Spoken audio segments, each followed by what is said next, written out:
ติโยมท่านสาธุชนทั้งหลายได้พักกินน้ำฟังเพลงจากสถานีเมืองฝางไปพร้อมกันนั้นก็ญาติโยมก็ได้โทรมาตั้งหลังไม้เนาะหลังไม้ก็ไม่ได้ยกสายแล้วเลยญาติโยมตะกี้พี่น้องเมืองพานบอกว่าตั้งเมืองฟานเปิ้ยังบะลิงสถานีเตื้อนี่หรอตั้งคุณดารุณีเปิ้นมีตู้เจ้าตนอื่นออกอยู่สัก9 โมงครึ่งก็ช่วยกันเด้ขอร้องลิงสถานีเพื่อจะได้ทำน้ำมนต์โปรดพลายยายบุญให้แก่ญาติโยมในช่วงโควิด-19 กำลังระบาดนี่ก็ญาติโยมก็รอรับน้ำมนต์ไปประไปพรมเป็นความอบอุ่นใจ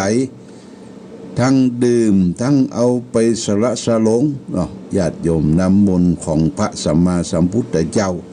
ที่พระองค์เคยชนะมารมาในสมัยครั้งพุทธกาลตอนที่พระองค์ยังมีพระชนชีพพร้อมโดยอริยสาวกทั้งหลายนี่เป็นสิ่งสำคัญเอาละต่อไปนี้ญาติโยมก็จะได้ฟังธรรมที่เราได้ฟังชื่อกันบ่อยๆก็คือมาลัยโพธิ์โลกมาลัยโพธิ์โลกวันนี้ก็หลายเจ้าภาพเจ้าศรัทธาตั้งเมืองฝางได้เป็นเจ้าภาพร่วมกันนะฟังธรรมผูกนี้เพื่ออุทิศส่วนกุศล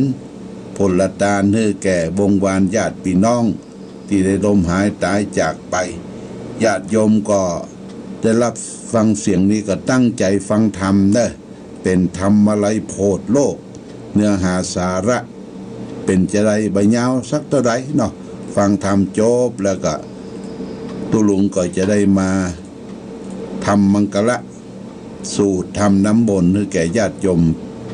แก่สันสาธุชนเป็นลำดับต่อไปเอาละฟังธรรมก่อนเด้อนะโมตัสสะภะคะวะโตอะระหะโตสัมมาสัมพุทธัสสะสุรานะมังหินิยังพุทธาเศตังนะมิตัวพุทธคาตัสสะสักกัจจังธรรมันจะสังกัญจานามิตัว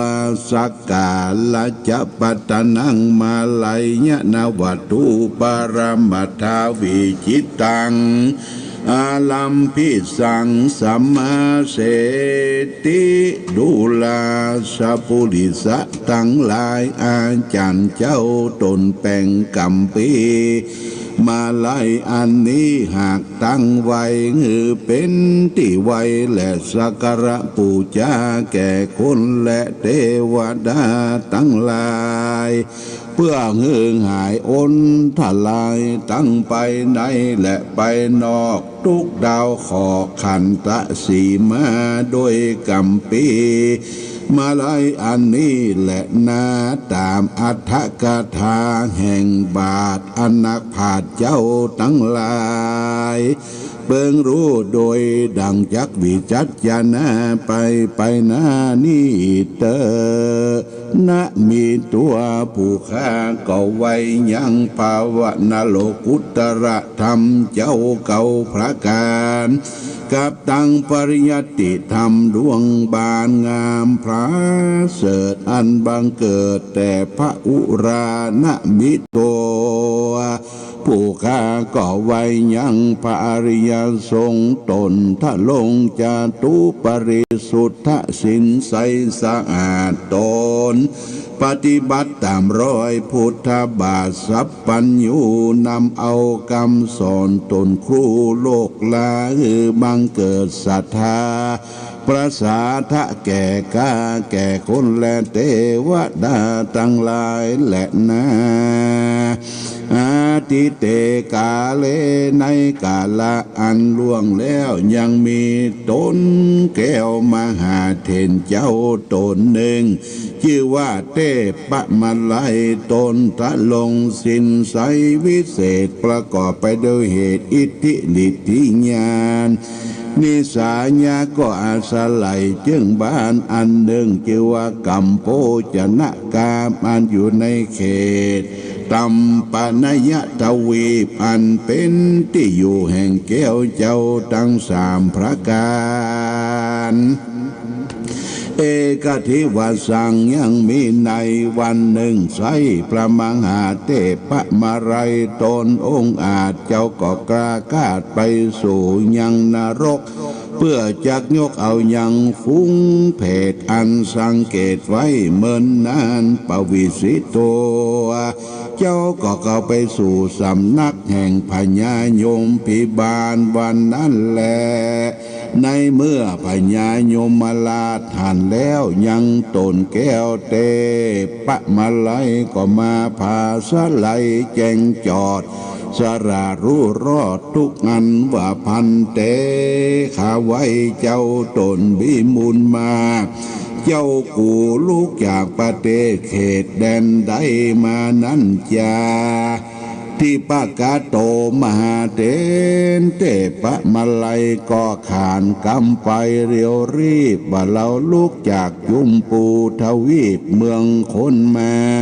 มีกรรมพาธนามาไข่โพดฝูงมวลสัตว์อันต้องทุกโทษในอบายแต่ดีลียามาราชาอังหาพญายมมาลาก็จริงยกนิ้วขึ้นวาดบันตาว่ากะแด่เจ้ากูผู้มีบุญมากจบสราดรู้รอดอันว่าเจ้าเมืองนอกยุมปูเขายังดูกระทำบุญมีมากรู้ว่าเขากระทำบาปมีหลายอันจาเตสัตตาอันว่าสัตว์ตั้งหลายมวลมากเขาละฆ่าไว้เมืองคนป่าเอาต้นตัวเข้ามาสู่ห้องอาบายยังมีหลายเหลือล้นเขาก็พาธนาไข่ป้นจากต้องทุกโทษไข่เสวยสุขโสดสำราญโดยบุญสมปานแห่งพระเป็นเจ้าแด่พ่องเตอที่นั้นมังหาเถรเทพมาลัยตนทะลงสินใสสะอาดเจ้าก็ลีลาดไปดูยังฝูงหมูสัตว์นรกอันตกต้องถูกโทษมีหลายโกรธหลายแสนเจ้าก็ไปสู่แดนนรกอันแปดแห่งอันกรรมวิบากหากตกแต่งเป็นไปมีตนว่า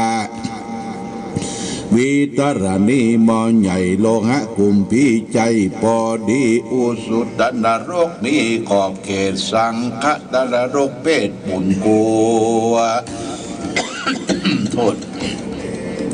ตายแล้วก็กลับกายมาเป็นตัวดังเก่าอเวจีนรกนั้นเราสัตว์ล่อนเอาโดยฟองไฟ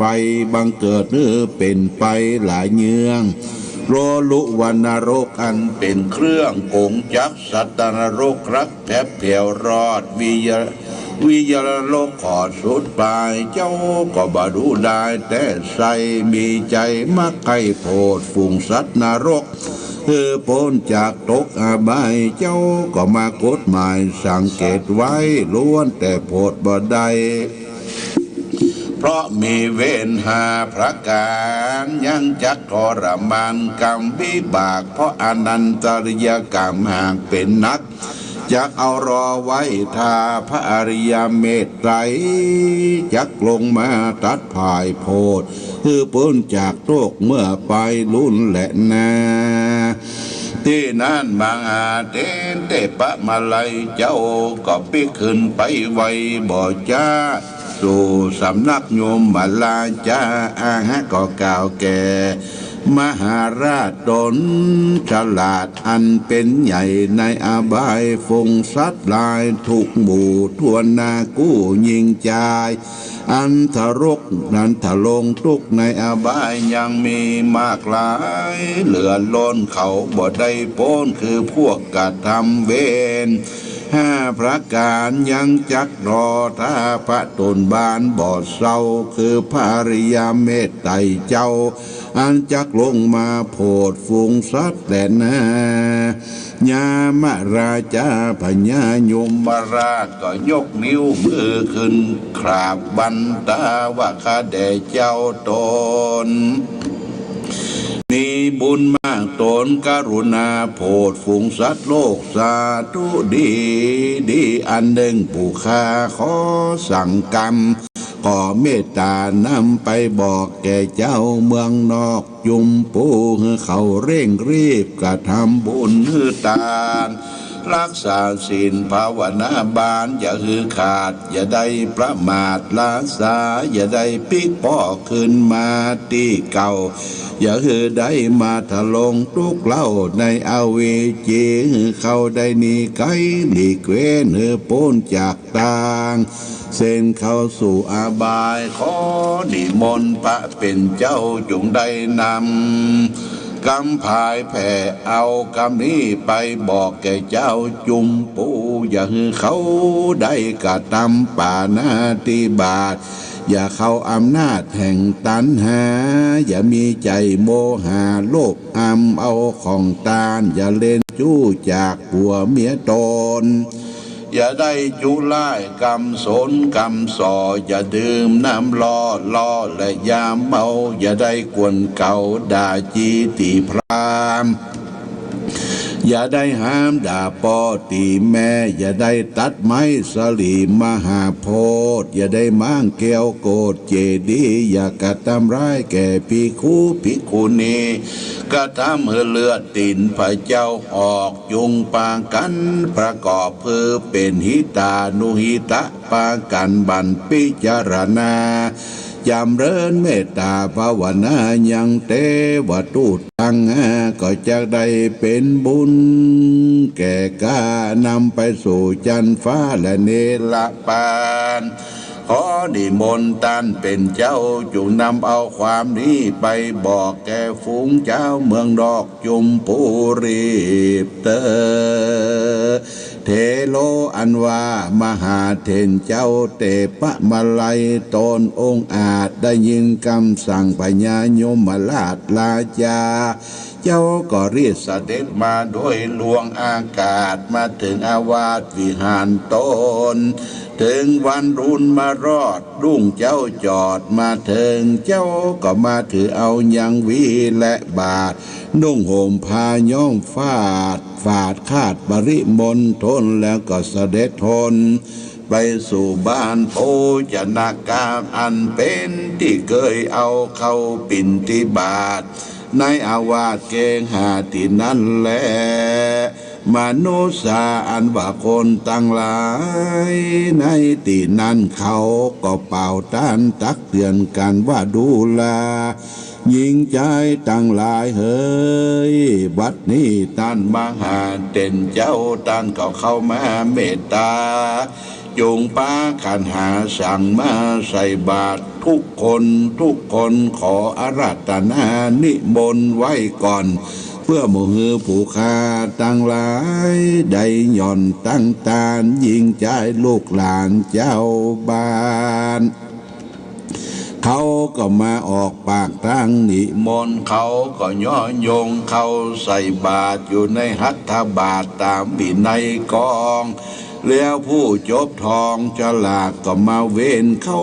ปิ่นติบาทแล้วก็ปาการอุทิศญาติน้ำหมายตานก็มีวันนั้นแลอาทะในกาลยามนั้นพระมหาเถรเจ้าตนองค์อาจก็มาถือโอกาสเจียนยาว่าดูลาอุบาสกอุบาสิกาเอ๋ยจงปากันดาฟังยังกำเราจะกล่าวตาม ที่เราได้รับข่าวคำสั่งมาหาแห่งบุงศรัทธาเป็ดใหญ่อันอยู่ในนรกใหญ่น้อยบ่รู้กี่ร้อยกี่หมื่นกี่แสนยังมีมากแดนเหลือแหล่เขาก็ปากันแผ่กรรมมาหายังสัมปันธวงศาพี่น้องอันอยู่แห่งห้องเมืองคนขอป่าเอากันเมตตาฝูงเพศใหญ่เธอใดใจใฝ่จมบานจงมีศรัทธาตานรักษาศีลฟังธรรมอย่าขาดเธอได้ใส่บาตรอุทิศหยาดน้ำไปหาแห่งยังฝูงศรัทธาเพศใหญ่ให้เขาได้รีบพ้นจากนรกหรือได้ยกขึ้นสู่สวรรค์ไปเตรียมตันแตบไก่โตนต้านไตอินตางได้ไปปูจาที่วิเศษคือว่าพระเกศแก้วจุระมณีสลีมหาธาตุอย่าให้ได้ขาดจุวันศีลแต่เตอว่าอันวันนั้นแลส่วนพระมหาเถรเตปะมาลัยเจ้ากันสังมนุษสากนาเจ้าจุมปูทวีปสันนี้แล้วก็กล้าแก้วไปสู่อาวาสแห่งตนก็มีวันนั้นแลตั้งแรกแต่นั้นไปนาส่วนนั้นว่าคนตั้งหลายก็ปาการเวจากกรรม5 ประการคือว่าบอกกาตำปานาติบาตบอกฆ่าสัตว์ลักของตาลบ่เล่นจู้บ่จุลายหลอกลวงไผ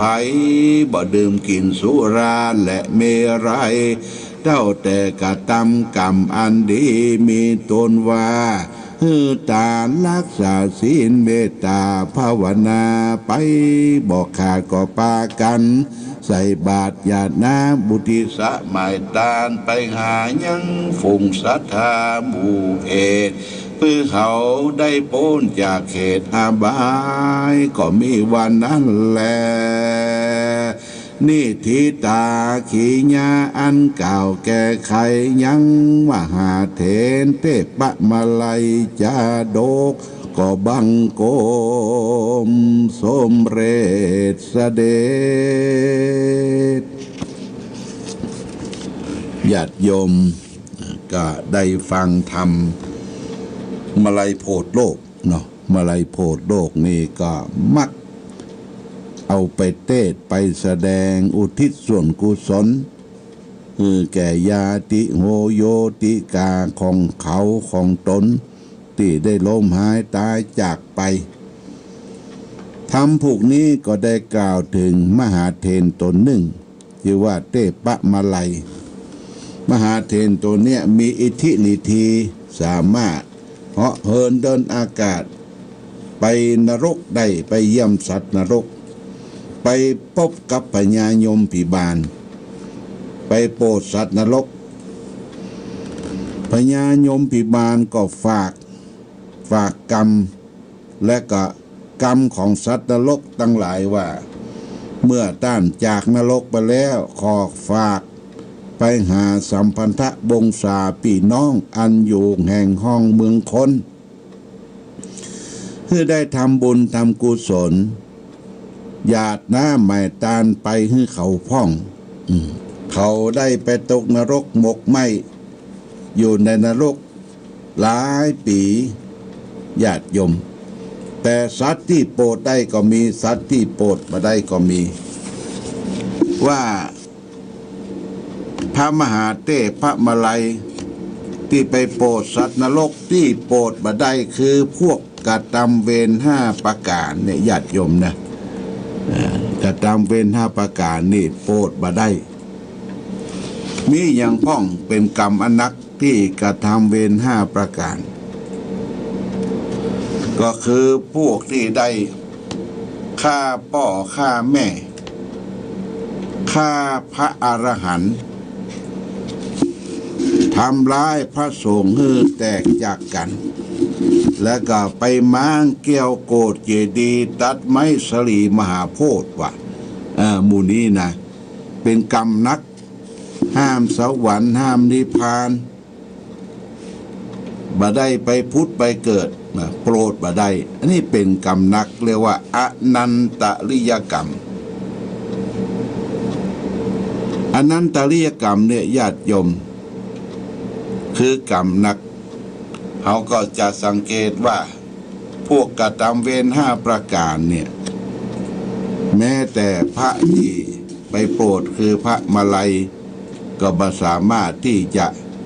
ไปโปรดได้โดยเฉพาะอย่างยิ่งเรื่องการทำร้ายบุพการีพ่อแม่ผู้กำเนิดเกิดเฮามาไปบุกไปตีไปฆ่าไปกระทำให้ชีวิตของพ่อแม่ได้ตกล่วงเสียชีวิตไปเนี่ยเป็นกรรมอันหนักห้ามสวรรค์ห้ามนิพพานตั้งอยู่ในฐานปาราชิกของผู้นับถือพระพุทธศาสนาเนี่ยบ่ได้ไปพุทธไปเกิดนอกจากนั้นได้ไปทำลายสงฆ์ไปทำให้เลือดตีนพระเจ้าออกดูไปม้างแก้วโกฏเจดีย์ตัดไม้สลีมหาโพธิ์ญาติโยมคนที่ไปคุดไปก่อนไปทำลายสารรูปพระพุทธเจ้าไปคุดไปกุลไปก่อนเจดีย์เก่าโบราณเนี่ยไปตัดไม้สลีซึ่งเป็นไม้ที่สำคัญในทางพระพุทธศาสนาเป็นไม้ที่พระพุทธเจ้าได้ไปนั่งแล้วก็ได้ตรัสรู้ทำปืนเก้าไม้สลีต้นโพบอกว่าจะโพที่อินเดียโพที่ไหนเนี่ยญาติโยมถือว่าเป็นไม้อันศักดิ์สิทธิ์จะไปคุไปกุ่นไปตัดไม้สลีมาโพดบ่ได้เขาก็ปลูกแล้วก็เพิ่นยังสมโพธิสมโพธิบวชต้นไม้สลีตัวเนี่ยญาติโยมเพราะฉะนั้นอนันตริยกรรมเนี่ยมันโปรดบ่ได้ที่โปรดได้ก็ทางจ่าโยมพิบาลก็ได้รับฝากกรรมพระมหาเถรไปลุกจากนรกก็ไปสู่บ้านโภชนกรรมไปบิณฑบาตก่อนจะรับบิณฑบาตโอกาสปั่นปอนก็ว่าเปิ้นฝากกรรมมาเด้อขอให้ได้ตั้งอกตั้งใจทำบุญสุนทานหยาดน้ำหมายตานไปให้เขาพ่องเมื่อคนที่อยู่ตั้งโลกปัจจุบันเนี่ยก็รับกรรมพระมหาเถรก็ตั้งหน้าตั้งตาทำบุญงามความดีรักษาศีลกินทานบ่ฆ่าสัตว์บ่ลักทรัพย์บ่จุร้ายบ่เล่นจู้สู่นางบ่จุร้ายหลอกลวงไผบ่ดื่มกินสุราและเมลัยก็รักษาศีล5นะญาติโยมศีล5ก็ทำให้จิตใจอันมั่นคงมีทานมีศีลมีภาวนาก็แผ่กุศลไปให้ญาติของตนรับกินข้าวตาลอย่างที่เราได้ฟังธรรมจบลงไปเนี่ยก็จึงขอขอบคุณอนุโมทนาสาธุกับเจ้าภาพเจ้าศรัทธาใส่ยอดการเทศน์การธรรมที่ได้รับเป็นการเทศน์การธรรมที่ผ่านพ้นมาก็มีพ่อน้อยเกษมแม่จันโสมวงเครียนบ้านม่อนปิ่นใต้ตั้งยอดไว้500 บาทแล้วก็มีนางตูนแก้วสิงแก้วบ้านแม่ห้างเด้อนี่ตั้งใจตานไปให้พ่อนานทาแม่อุ้ยปันสิงแก้ว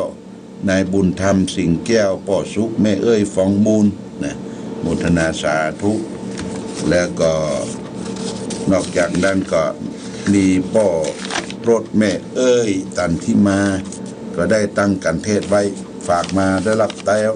ได้รับแล้วโมทนาสาธุขอบุญกุศลผลทานยินได้ไปจุไปหลอดไปถึงดวงวิญญาณของท่านเหล่านั้นเพื่อได้กินได้บริโภคเป็นปัจจัยเพียงเสบียงเข้าห่อจะได้ไปสู่สุคติภพภูมิที่ดีต่อไปรับปอนให้กรรมยะถาวารีวังหาปุระปาริ ปูเรนติสาคลังเอวะเมวะอิโตทินังเปตานังอุปกปปติอิชิตังปฏิตังตุมหังคิปะเมวัสมิงจันตุสัพเพปุเรนตุสังคปาจันโตปนะระโสยถามณิโจติละโสยถาสัพปีติโยวิวัสสันตุสัพพะโรโกวินาสันตุมาเตภวะตวนตรายโยสุขีติขายุโกภวะอภิวาตานะสีลิสนิจังวุธาปัจจายโนจัตตารโอธรรมาวตันติอายุวันโนสุขังปะลัง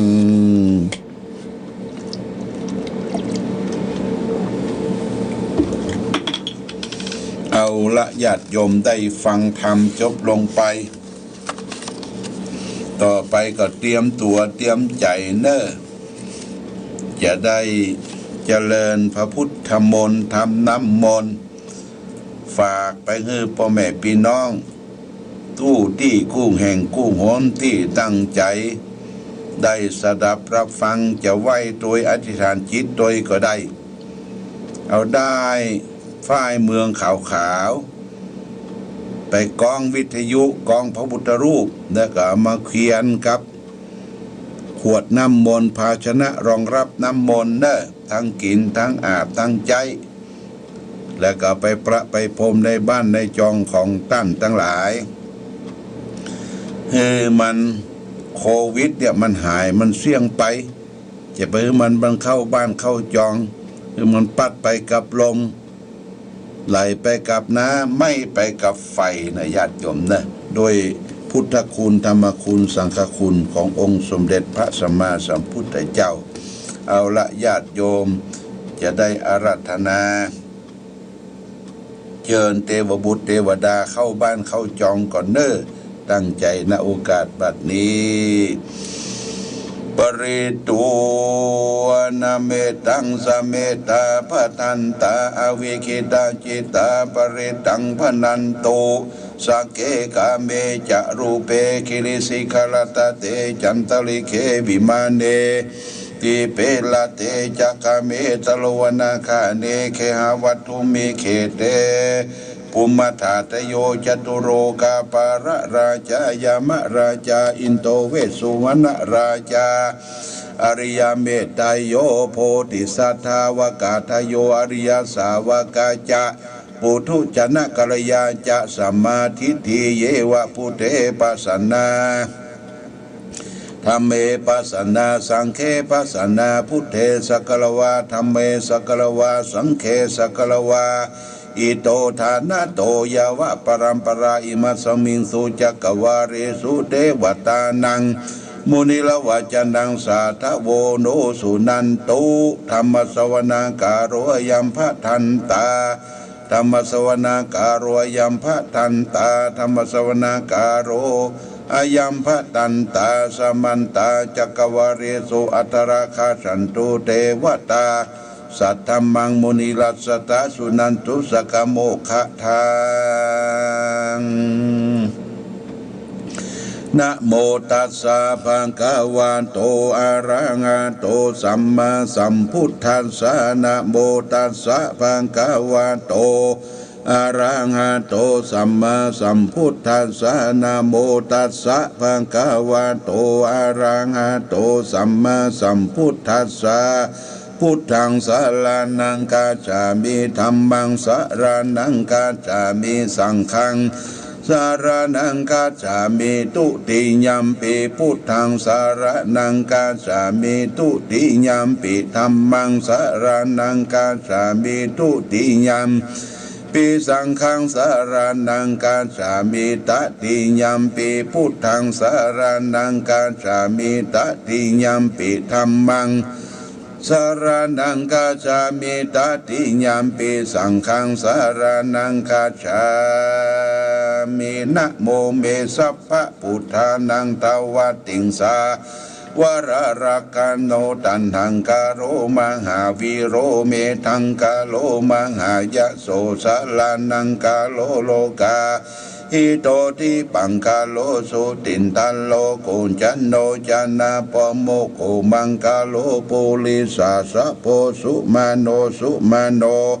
ทิโรเรวะโตระติวัตโนโสภิโตคุณาสัมปันโนอโนมาสัจเจตานุตตโมปัตถุโมโลกาปัจโชโตนาระโตวาราสารติปันตุมุตตาโรสัตตาสาโลสุเมโตอาคาปุกะโลสุสัตโตสัพพโลกาโกปิญญาทัตตินาลาสะภูวาทัตติกโรณิโกธรรมทัตติตัมโมนุโทติสัตโตอาสาโมโรเกติโตจัตตวารงปุโตจาวโรปุโตวิปัสสิจาอนุปโมสิกิสัพพะอิโตสัทธาเวสะภูสุขทายาโกกะกุสันโตสัตตะวะโหโกนากามโนลายัญจโหกัสสะโพสิลิสัมปันโนโคตโมสกายาปุงคาโวอัตถวิสติสังฆาตาอิเมพุทธามหิติกากาลุณาคุณสัมปันนาสัพพะโลกาภิปูสิตาเอเตทัสสะปะราพุทธาอุตมาอาคาภูกาลติปิสังฆคุณาสุงปิเตเยอามาตังปะตังเอเตพุทธาติตาจะมังคลาโหติสัพพทา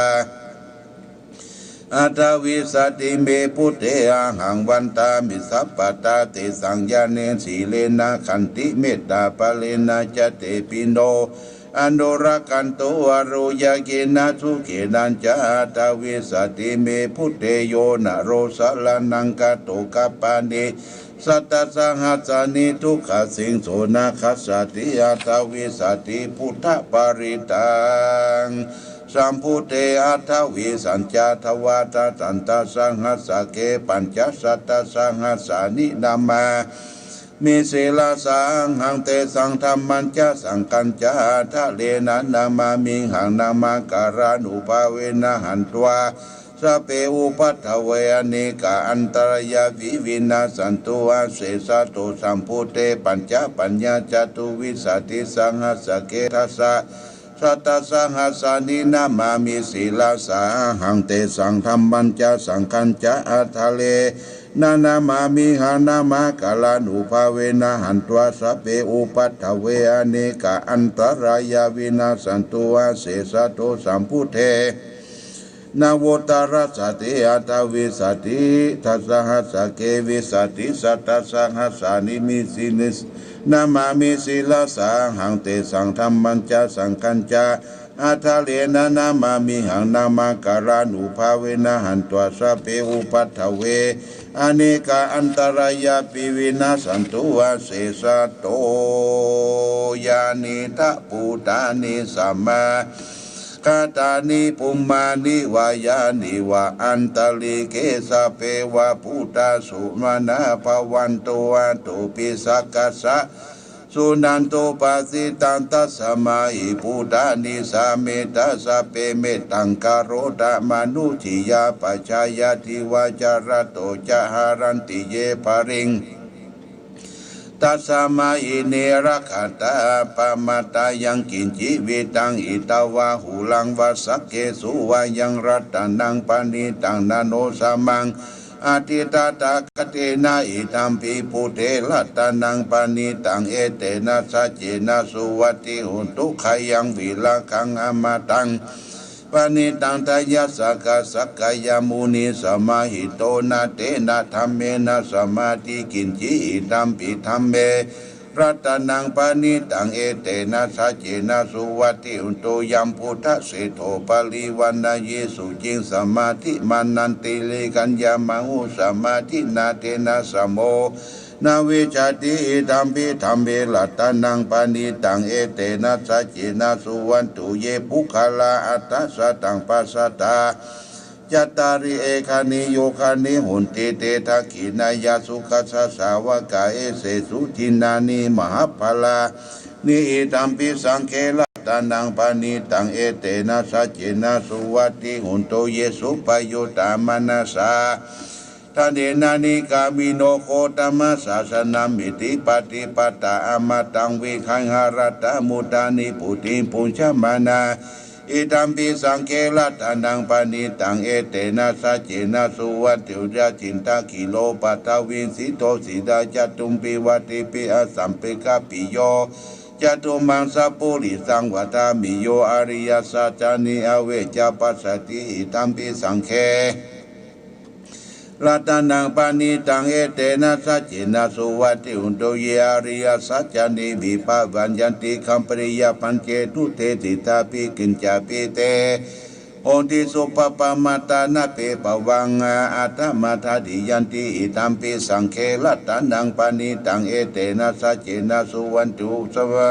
สหวัตทัสสนังปัฏฐายายะตตุธัมมาชาลิตาปวันติสักยะติติวิจักขิจันติสัพพะปะตังวติ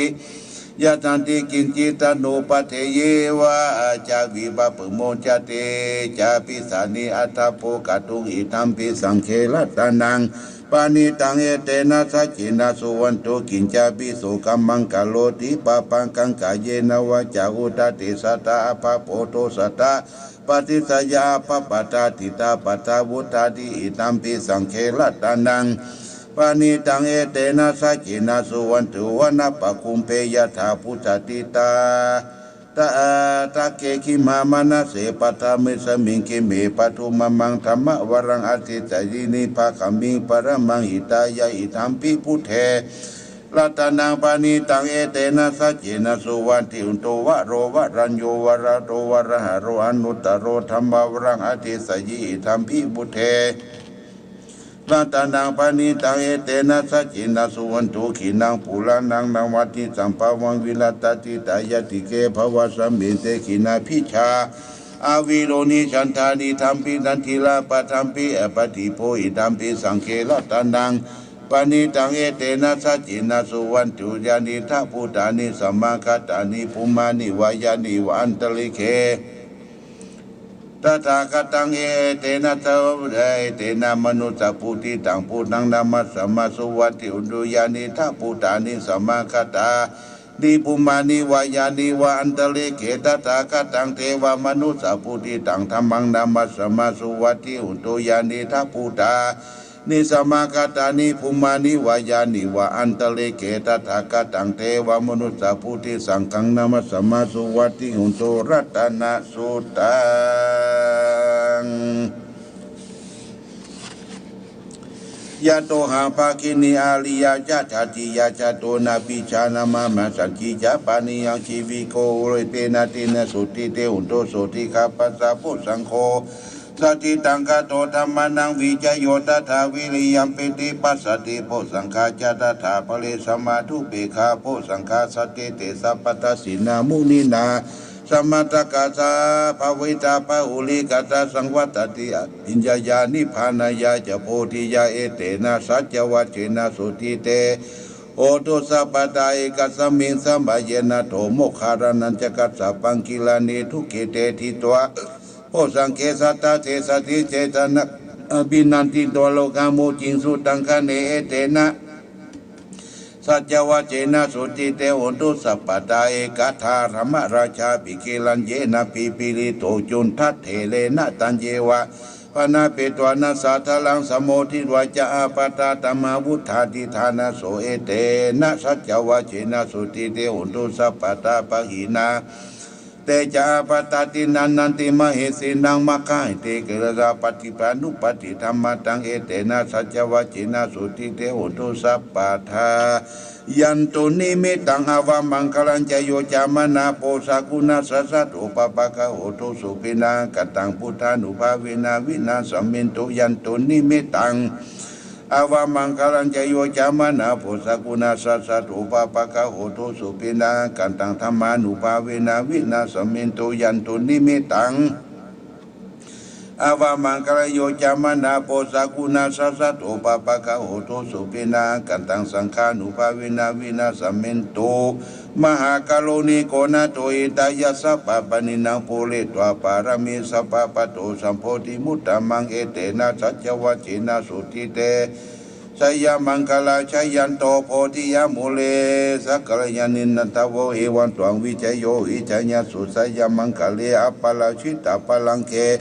สิเสปทวิบุคเลอภิเสเกสัพพะพุทธานังอาคัปปะโตปโมทติสุนักตังสุมังคลังสุปปะโตสุติตังสุขันโด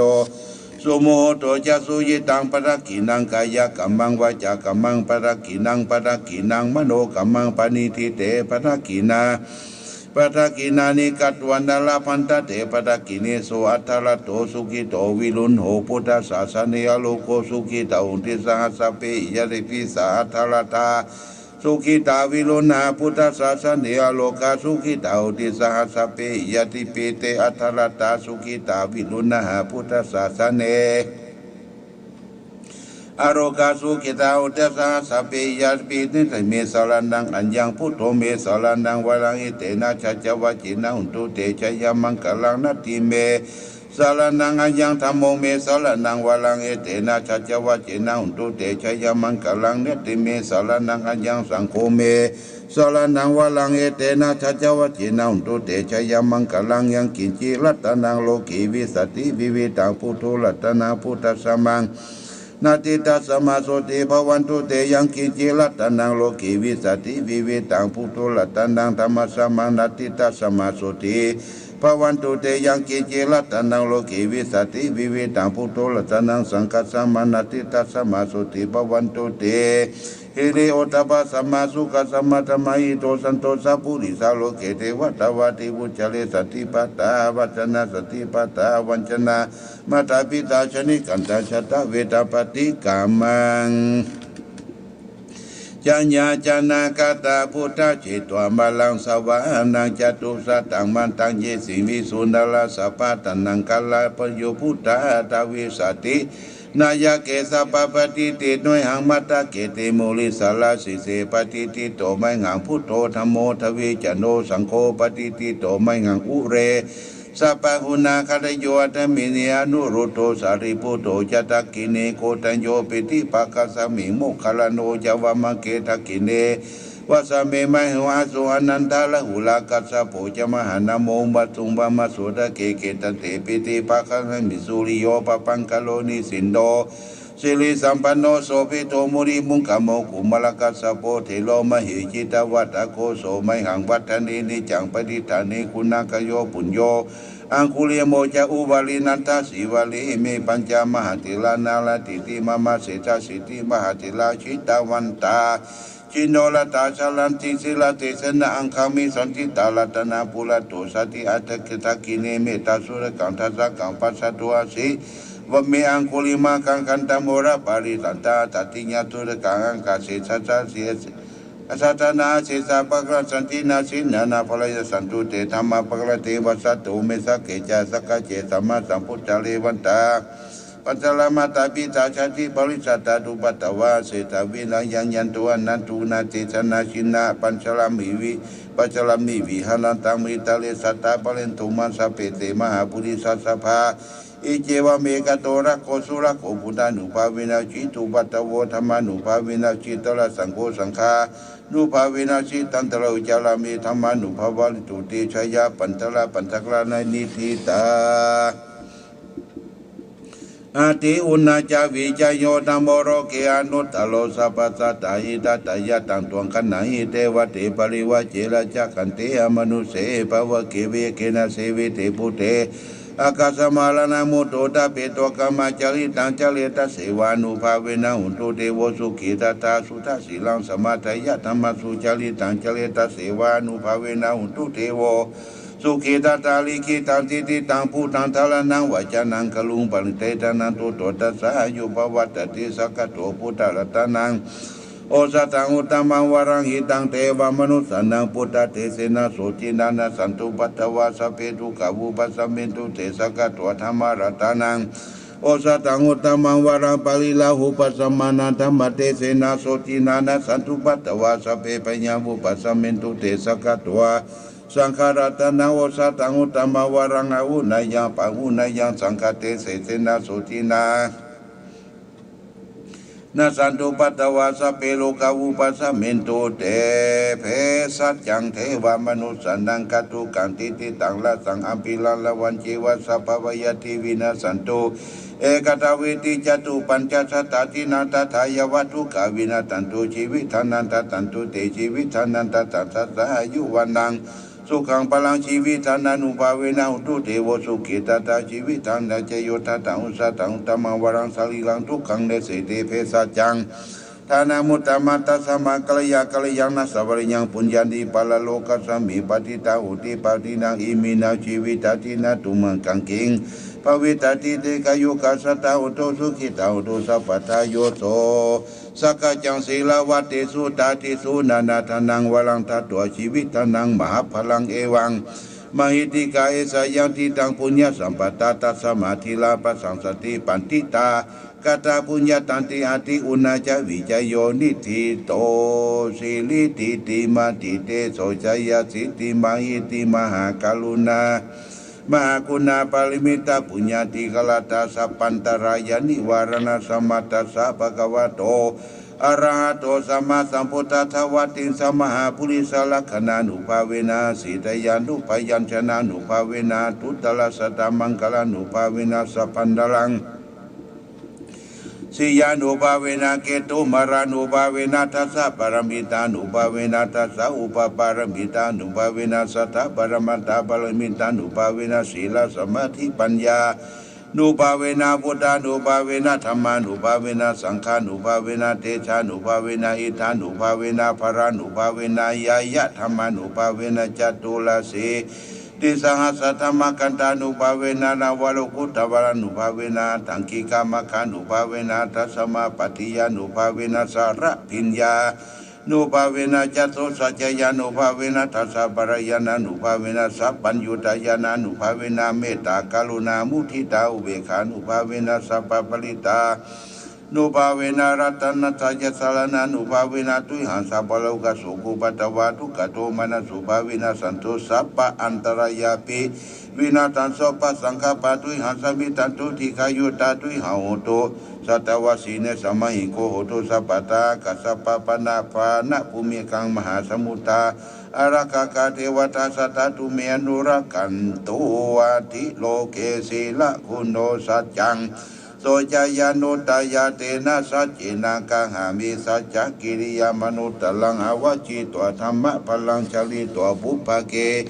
สิเนสัจจปรมัสสยสัจจกิริมาสังสันติปะกาปัตนาสันติปัตตาวัญจนามาตาปินาชนิกันทาจตเวตาปฏิกรรมสหัสเจพเทมหังมหาปัจจลิโตสิกีวัตสีสีโสลาสานิอุตังสัจจังปัตตยตาสิกิสัจเจนะเมสมุนาเอสาเมสัจจปรมิติ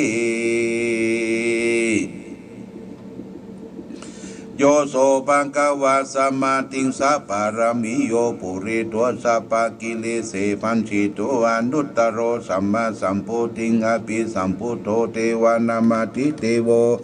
สัตตานามาติสโกพระมานามาติพระมะโลกานาตุภกิวันตตาหิติกระหิติภควาติลัตตมโนโสภควาอิติปิอะระหังวัตโสภควาระหันตังสรณังคัจฉามิอะระหันตังศีลสานามาปัฏฐเมวจิลาปะกโรโสภควาอิติปิสัมมาสัมพุทโธสัมมาสัมพุทโธวัตโสภควาสัมมาสัมพุทธังสรณังคัจฉามิสัมมาสัมพุทธังศีลสานามามิทุติโยวจิลาปะกโรโสภควาอิติวิชาจรณะสัมปันโนวิชาจรณะสัมปันโนโสภควาวิชาจรณะสัมปันโนสรณังคัจฉามิวิชาจรณังคัจฉามิวิชาจรณะสัมปันโนนามามิตติโยวชิละปะกโรโสภควาติสุขโตวัตโสภควาสุขตังสรณังคัจฉามิสุขตังศีลสานามมาตุโตจวชิละปะกโรโสภควาลูกาวิทูวัตโสภควาลูกาวิทูโลกาวิตังสรณังคัจฉามิโลกาวิตังศีลสานามวิปัญจโมวชิลาภกโรโสภควายติอนุตตโรวัตโสภควาอนุตตรังสรณังคัจฉามิอนุตตรัง ศีลสามเมตโตวชิลปะกะโลโสภะคะวะอิติปิปุริสาธรรมสารถิปุริสาธรรมสารถิวัตโสภะคะวะปุริสาสัมมาเสสารถิสรณังคัจฉามิปุริสาธรรมสารถิศีลสานามิสัตตโมวชิลปะกะโลโสภะคะวะอิติสัทธาเทวมนุสนังสัทธาเทวมนุสนังวัตโสภะคะวะสัทธาสัทธานังเทวมนุสนังสรังกัจฉามิสัทธานังเทวมนุสนังศีลสานามังอัตถัมโมวชิลปะกะโรโสภะคะวะอิติปิพุทโธพุทโธวัตโสภะคะวะพุทธังสรังกัจฉามิพุทธังศีลสานามาวัตโสวัตโมวรวชิลปะกะโรโสภะคะวะอิติปิภะคะวะวัตโสภะคะวะภะคะวันตังสารนังกัจฉามิภะคะวันตังศีลสานามัทธัสสโมวชิลปะกะโลโสภะคะวะอิติปิวัตตังสรังกัจฉิวัตตังศีลสานามามิจยะปะกะรังนิติตังทุกขปัตตาจนิทุกขาพยาปัตตาจนิพยาสุขปัตตาจนิสุขาหุตุสัพเพปิปานิโนเอตวัตตาจามิสัพพตังปุญญาสัพพตังสัพเพเทวานุมันตุทัสสะปะสัมปติสิยาทานันตุสัตตายสีลังลักขันโตสัพพตาภาวนาปิลันตาโหนโตขัจฉันโตเทวตาคตาสัพเพพุทธาปรปัตตาปัจเจกันันจะยังพรังอรหันตานันจะเตเทนารักขังพันธามิสัพพโสสุโขพุทธานังอุปโทสุขาสัทธรรมเทศนาสุขาสังฆัสสะสามัคคีสมัคคันังตาโพสุโขคติโยเสโทสเนตัสมิเยโคตาปฏิชายิโนวิชาจารณะสัมปันโนโสเสโทเทวมนุเสเทวตาปฏิอาทิโตลติมาปฏิจันติมาสันนโทคติโยตาปฏิสยิตาปฏิพระมโนทัสสะปะโหลตังพุทโธตาปฏิเตสะสาอโรคญาปรมาราภาสันทุติปรมังทานังวิสัสสาปรมายาตินิพพานังปรมังสุขังจบญาติโยมท่านสาธุชนได้ทำมังกละมงคลทำน้ำมนต์ฝากคือแก่พ่อแม่พี่น้องศรัทธาสาธุชนจบลงไปปริโสสางการเป็นที่เรียบร้อยวังใจยังวิ่งว่าน้ำพระพุทธมนต์อันเป็นพระสูตรพระมนต์ขององค์สมเด็จพระสัมมาสัมพุทธเจ้าก็คงจะได้ไปสู่บ้านสู่จองของญาติโยมพ่อแม่พี่น้องศรัทธาสาธุชนทุกท่านขอให้ทุกท่านทุกคนนั้นได้รับน้ำมนต์เนี่ยจงได้อยู่ดีมีสุขเนอะมีโชคมีใจเคี้ยวข้าจากพยันตรายตั้งหลายตั้งปวงโรคโควิด-19 อย่าได้เข้ามาเคาะมาปานคือมันไหลไปกับน้ำปัดไปกับลมไม่ไปกับไฟญาติโยมได้อยู่สุขวันหวั่นใจปราศจากโรคภัยไข้เจ็บทั้งหลายทั้งปวงป้องกันนี้ก็ขอให้เจริญด้วยอายุวันนะสุขภละเน้อญาติโยมท่านสาธุชนทุกท่านมาณโอกาสนี้ขณะนี้เวลา9:44 นาทีญาติโยม9:44 นาทีก็เหลือเวลาแห่มประมาณสัก15-16 นาทีเอาละเนาะไปจะจะตักทาประสัยสนใจใคร่ถามเรื่องใดปัญหาใดก็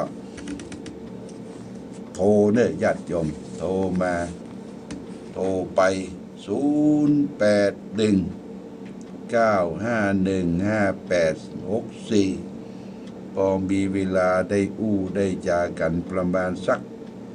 15 นาทีเนาะ15 นาทีหรือได้รับฟังเป็นประการใหญ่อยู่จอกใดแจ่งใดเข้าใจเรื่องใดพ่องหรือมีความทุกข์ความสุขอย่างไรก็ลองสนทนากันไปเน้อญาติโยมเด้อเอาสายมาแล้วเจริญพรนมัสการหลวงพ่อเจ้า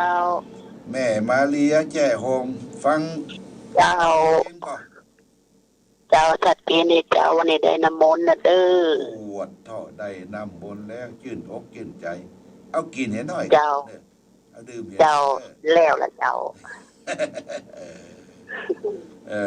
ดีละดีฝนตกก็บ้านเฮาปุ่นตกตอนกลางวันหน่อยเดียวเจ้าวันนักเนาะวันนี้เนาะเจ้าวันนักเจ้าดีละเย็นดีเนาะขอบคุณแม่มาเรียนเนอะขอบคุณเนอะติดตามการอยู่ดีมีสุขมีโชคมีใจเจริญพรเนอะเจ้ากับนมัสการเจ้าทั้งพลังแม่มาเรียแจ้งได้โทรศัพท์มาบอกมาฟังอยู่รับตำบลไปเป็นที่เรียบร้อยบุตรนาสาธุสายต่อไปญาติโยม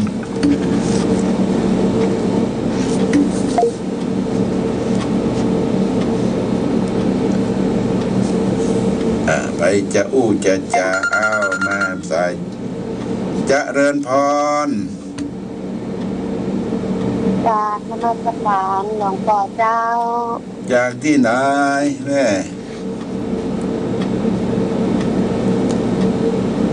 เวียงสาจังหวัดน่านปดโตฟังเสียงชัดเจนก่อนเอาดีละชื่อหยังรายงานตัวกันชื่อหยังแม่ดี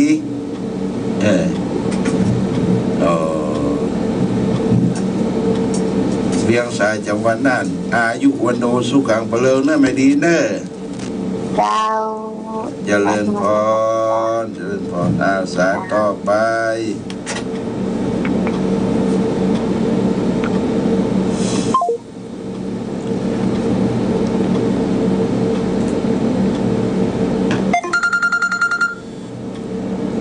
เจริญพรไม่ใช่เจ้าหลักปกโปจากที่น้อยไม่ใช่ว่าวังเจริญเด้อแม่แสงล่าเจ้าตำบลวังแก้วอำเภอวังเหนือจังหวัดลำปางโอ้วังเหนือลำปางชัดเจนก่อนแม่แสงล่าเจ้าชัดเจนจัดดีเจ้าโอ้เจ้าได้น้ำมนต์อย่างน้ำมนต์เด้อดีใจเด้อเจ้าสุกแล้วมาได้สักคำแต่เนาะเจ้าได้จะกำสุกแล้วได้ละอยู่ดีมีสุขนะแม่แสงล่าเด้อเจ้าอายุวันโนสุขังเจ้าพลังอยู่ดีมีสุขอาสาต่อไปญาติโยมเจ้า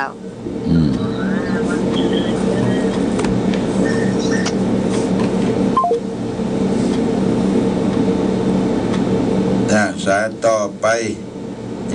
จะจะทักทาประสัยกันเป็นจะได้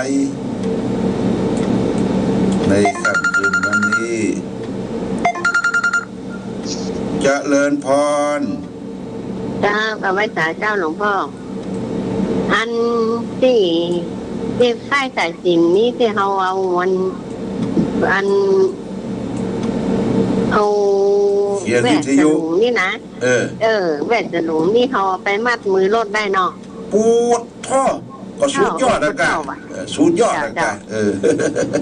นด้วยแผลตึงน้ำมนต์เลยเนาะได้หมดมัดรถเครื่องรถยนต์ได้หมดเจ้าไปสารเนอแม่ปณีเนอนี่นะหมอนะปณีมนุษย์จรหมอมุงม้ามูม้าเหรอหมอกันแล้วนะโอเคเจริญพรแม่ปณีแม่หมอเจ้าไม่สารในเจ้าวันดีเจ้าอาสาต่อไปญาติโยมแจ้งผลการรับฟังว่าฝ่ายที่เอาทำน้ำมนต์เจริญพรแม่สลัดแจ้ซ้อนเจ้าหลวงพ่อเจ้าว่าไหนขอถามยังไม่ได้เจ้าถามได้กะได้เดือนนี้วันอย่างไปเข้าวันอย่างวันเสียเจ้าเดือน9เดือนนี้เป็นเดือน11ดอกเสียวันเสาร์กับวันพัดเด้อแม่เด้อล่ะเป็นเสาร์วันพัดวันเสียนี่ก็ท มังกละมงคลอย่างครับเป็นบนิยมทำเนาะเว้นวันเสียศพเสียซากนี่เป็นยังได้อยู่เสียศพเปิ้นเว้นจากวันเก้ากองวันเก้ากองสบายดีเนาะแม่สลัดเนาะเจ้าสบายดีเจ้าน้ำมนต์ได้แล้วบ่ได้แล้วได้แล้วเรียบร้อยอ่ะเจ้าโลดีแล้วลำเดือนนี้เรียบร้อยแล้วดีอกดีใจเด้อขอบคุณได้แม่สลัดเด้อจ้าสาธุเจ้าโมทนาสาธุสายต่อไป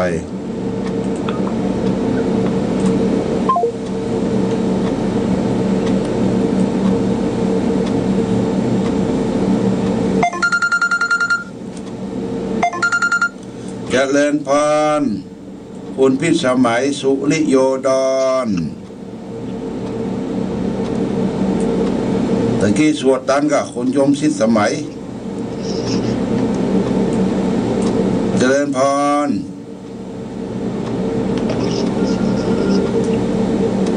ห้าปะได้กะเห็นตื้อได้แล้วเนาะโอเคจ้าหลวงพ่อเจ้าวันดีจ้านึกว่ามันปฏิเลยนะติดกะตะกี้สวดจะญาตัวได้ก่อนใช้แยะบึงช้อนทีนั้นมันช้อนได้อยู่จ้าจ้าอย่างเงินนี่หลวงพ่อสวดเวยเนาะมันเปิ้นพ้องว่าตำราม้าย่ำไฟว่ะทำนองม้าย่ำไฟทุกทัก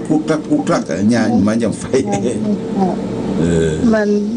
อย่างเงินมันก็ฟังได้แต่มันสวดไปตานเนาะเป็นยังเป็นยังถ้าสวดคนเดียวก็ชัดเจนเนาะสวดคนเดียวถ้าสวดคนเดียวนี่ผู้กรรมหอกก็ได้ว่าผู้กรรมเนาะแม่นหลวงพ่อประเดี๋ยวนี้บอกมาเห็นแล้วเนอะถ้าหลวงพ่อต้องการนี่ก็บอกเนอะอันยังมกอูน่ะเข้าหน้าหนาวกันถ้าออกภาษาหน้าหนาวจะไปเอาเด้อเจ้าถ้าต้องการบอกแล้วกันเริ่มมาแล้วกันโมทนาสาธุจะได้ฝากไปเจียงตุงพ่องเนาะ